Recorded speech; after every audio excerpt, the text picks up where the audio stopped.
En parallèle de l'exercice de sauvetage en mer, au large de Cherbourg, un nouveau dispositif de dénombrement des victimes était également testé. Il répond au nom de code de Sinus. Jean-Michel Lurton, lieutenant-colonel, nous explique plus en détail ce dispositif prometteur.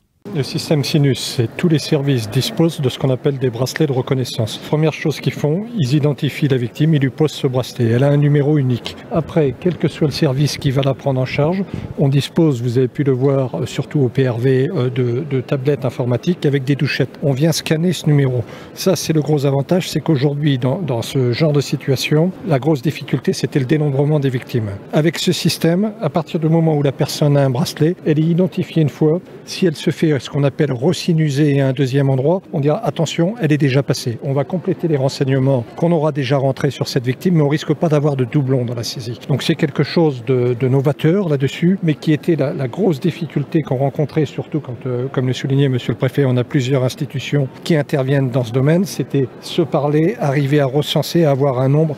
Bataclan, ça a été le cas également, exact de victimes, savoir là-dessus. Donc ce principe de sinusage qu'on teste aujourd'hui, les premiers retours sont très très bons là-dessus. Aujourd'hui, on a parallèlement testé ce principe et continué à compter à l'ancienne avec nos messages radio. Et au moment où j'ai quitté le PC, on était exactement sur le même nombre là-dessus.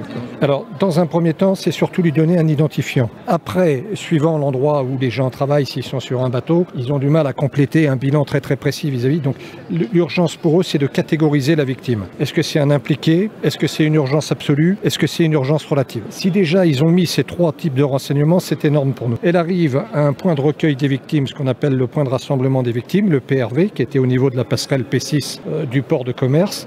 Là, on a de premières équipes qui, soit si elle n'a pas été sinusée, lui remettent un bracelet, complètent le tri, le refont ici, jusqu'à arriver au PMA. Dans ce type de situation, on pourrait avoir des victimes.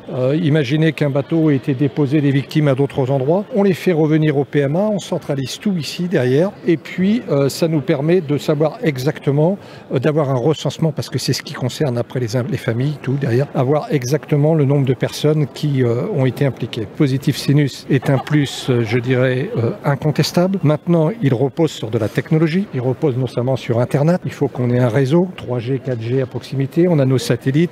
Donc tout ceci, c'est quelque chose qu'on est en train de fiabiliser, de monter en puissance progressivement parce que c'est l'outil de demain, quoi, si je puis dire.